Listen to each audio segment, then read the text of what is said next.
So I was in a hurry when I made this video. I've been editing it and I just wanted to make a quick introduction and say a few things. If you're interested in tanning, you're going to be interested in skinning soon because people are going to keep giving you crappy skins that are all cut up. Like this one, which I got from a butcher, and it's got score marks all over it. So it's kind of a waste of time for me to tan this. It was an experiment, but still it would have been nice to end up with, you know, at least more than half of the thing useful. This hide, however, is perfectly clean. There's not a single cut mark on it because it was skinned by me or someone else that I know that's really good at skinning, and that's great. It's so much better. That is so much better. All that work, and you get, you know, through the process, you end up with a piece of leather full of cut marks, and you can't use those parts, or they wear out and pop into holes sooner, or whatever. It sucks. That sucks. So if you're someone that has animals and you want to skin them to sell the skins, trade them to tanners, or just give them to tanners, this is a great skill to have. And you're really not doing tanners much of a favor giving them skins that are really cut up. So it's just a shame. Once they're cut, that's it. And I just want people to stop cutting up skins. And not only do you get a clean hide with this method, you also get a really clean carcass, and that's good. All that membrane and stuff intact is going to protect the carcass during hanging. If you take a deer that's skinned like this to a butcher, they're going to say that's the cleanest deer carcass I've ever seen. Because I was filming this myself and I was in a hurry, I could have said a lot more and I didn't get all the shots, like close-ups and stuff I wanted. So look for a video in the future, probably skinning a deer, hopefully with a camera person to get in there for me. And in the meantime, if you're interested in tanning, check out my books. Buckskin, The Ancient Art of Brain Tanning is about making this stuff, brain tanned buckskin. Very cool. It has a big chapter on skinning deer. And one I'm working on now on making this stuff, which is tanned with, you know, bark and roots and leaves and stuff like that. All right, let's get busy. We have a goat to fist. You thought I was serious. I am serious.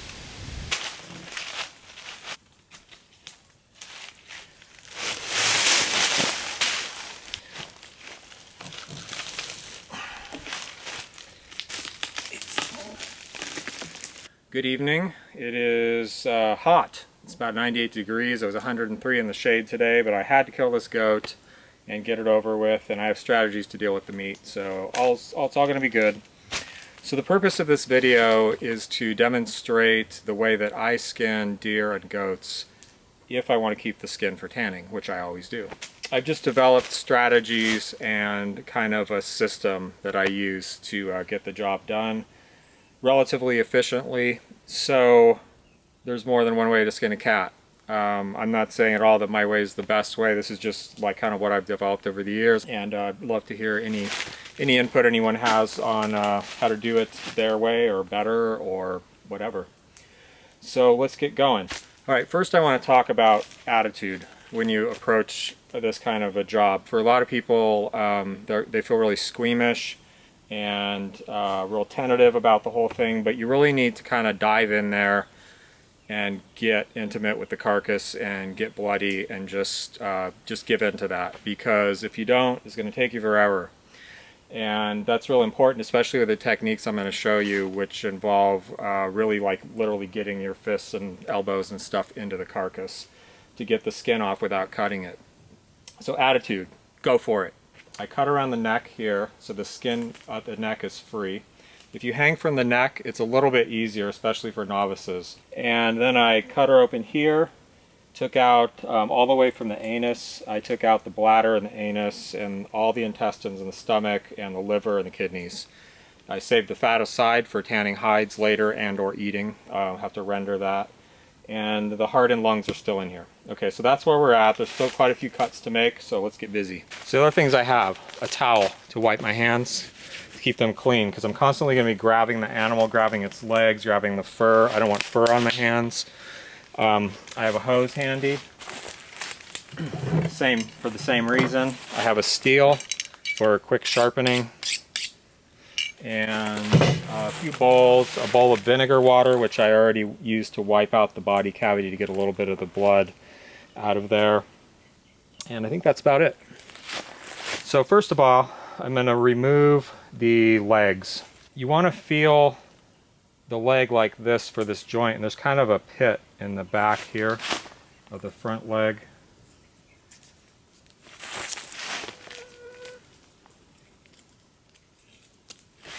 And once you cut it a little bit, you can usually just snap it.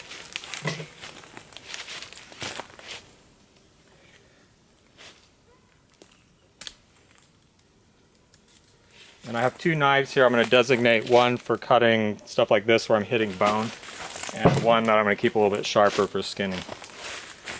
So you can also cut across the front here. Whatever works. No big deal. Right, now on the back leg here, you can feel there's sort of a lump here on the back leg right up below the knee here. And I'm going to cut right below that, roughly. Again, once it's kind of loose, bend it and then just keep cutting through. There's like a small bump. It's more pronounced on a deer than it is on a goat. And I'm going to cut kind of right below, almost on top of that little bump.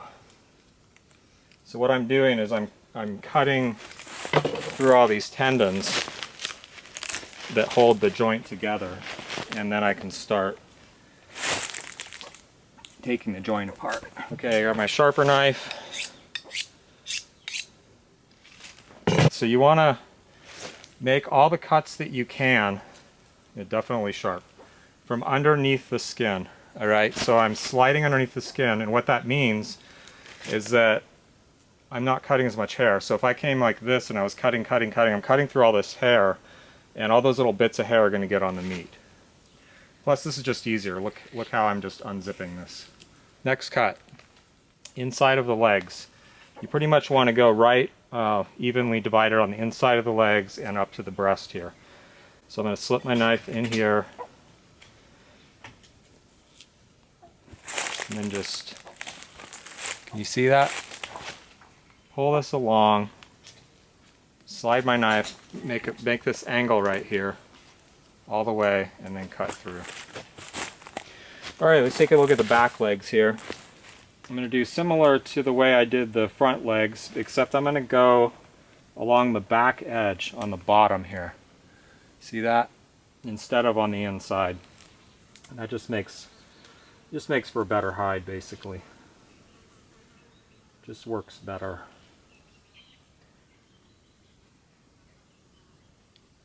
Again, sliding under the skin instead of cutting through all the hair. Then you get very little hair, but even so I'm going to keep wiping my knife off. All of our cuts are made, and I'm going to adopt kind of a strategy from this point, and this is kind of mostly what I want to talk about. I make a bunch of preparations and then I start pulling the skin off.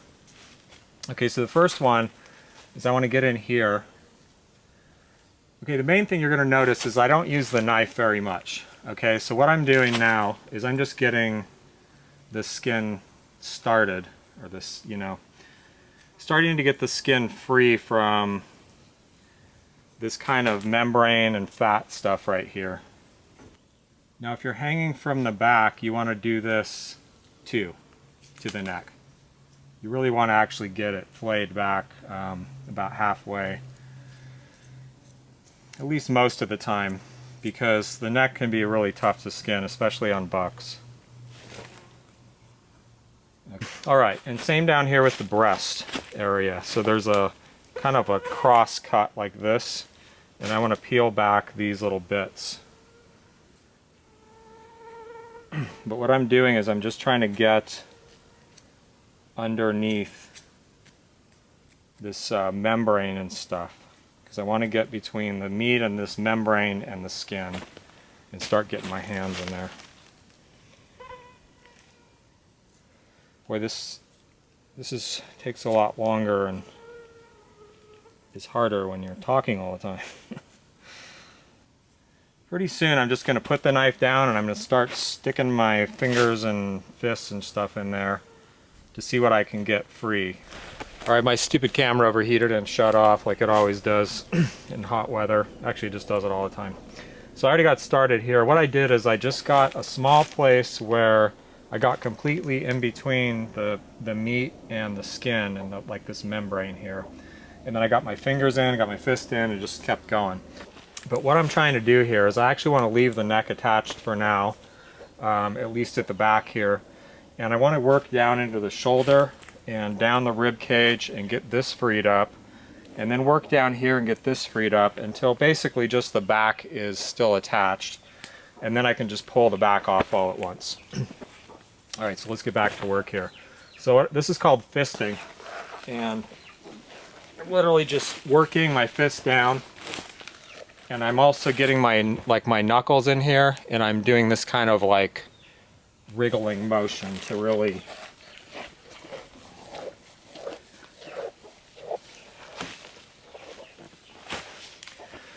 all right.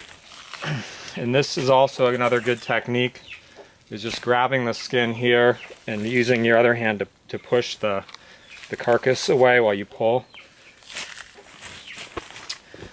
Okay, front leg. I'm gonna go back in here and free this up a little bit. This was the other cut on the breast. So I just want to free this up just a little bit, not too much. That's good. Okay, put the knife down. Don't need the knife. We'll pick it up when we need it. Again, using my hands here. Now, anytime that I switch hands, like if I'm going to switch this way, I want to get this hand clean because I'm holding the dirty skin with it. At least wipe it off, if not rinse it off. You know, depending on how dirty it is. Okay.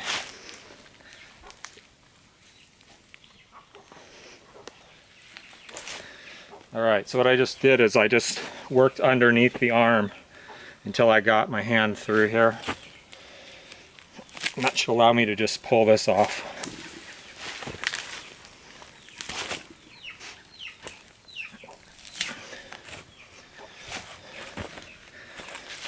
Okay. So now I'm back to trying to get my fist down here because that's going to make getting this off a lot easier. It's much easier for me to go down in here and then out the side from inside than it is to get in from here and get a clean start and get in this way, especially since this is all floppy.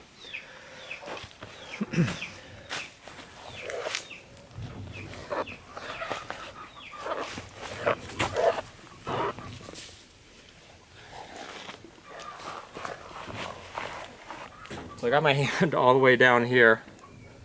You see that? I'm going to use my whole arm as like a lever. See that?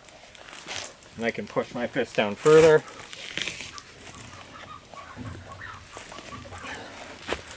Alright, so we just got like a little bit of meat here.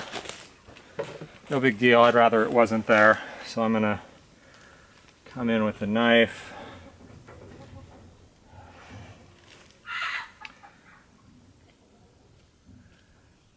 Very carefully.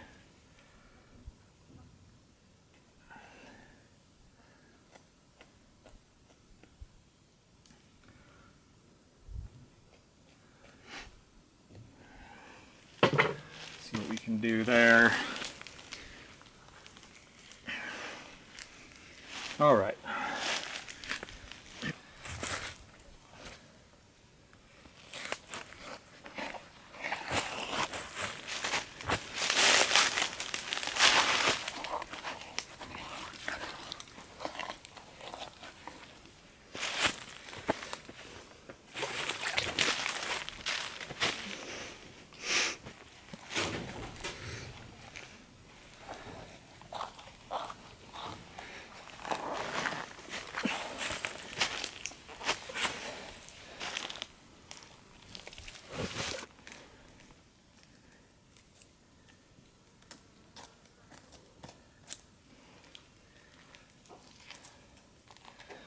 It's running into like the teats here and some fatty tissue.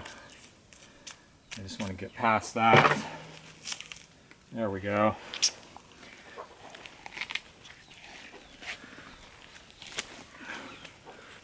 Alright, so that's pretty much freed up. We could probably deal with the rest of this, the back leg and all that when we get to the bottom. So I'm going to do the exact same thing on the other side. Come up here, get the neck freed up and ready to go, and then the rest of the back will just come right off. Alright, here we are. So up here I just want to get a clean purchase between the skin and the meat. Again, because if I start pulling this with a bunch of meat stuck to the hide, the meat's going to peel off all the way down. You can see we have this nice clean start here. This is what I want. I want to maintain that. So I either need to peel up like this, which that looks like it's going to work, or I was going to say, you know, I might need to use the knife. Yeah, this is going to work great. Okay, so again, see I've got this great clean thing going here, and I can just continue that. That's like easier for me to go, you know, in some cases, in this case for sure, whenever possible, to go from that clean inside start up and out the edge rather than coming in the cut, you know, compromised edge. All right, so this is just going to peel off now. How clean that is. And sometimes you'll start to get a little bit of this meat here, these little thin sheets of meat. It's called the fowl. According to one of my buckskin teachers, Melvin Beatty, he says that's what the animal uses to twitch its hide. I'm gonna take part of that with the skin because it really just doesn't want to stay on the carcass, and I don't feel like fighting it. Like it's not that big a deal on the skin, and it's not really that necessary on the carcass. So given that I'm in a hurry and it's getting late and kind of dark, I'm just going to pull it off. And if some of that wants to stick, so be it.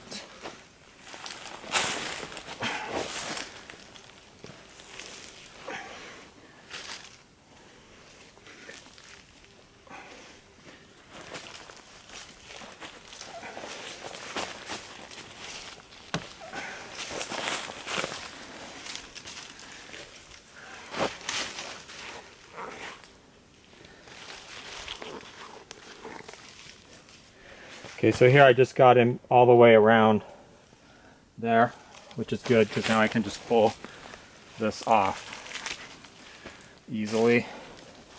And that should lead to the rest of everything coming off. We're at the end. What we have left here is a tail.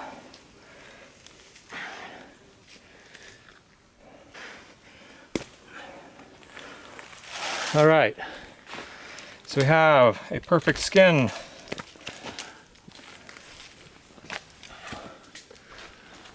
And that's going to go to be used for experiments for my new book.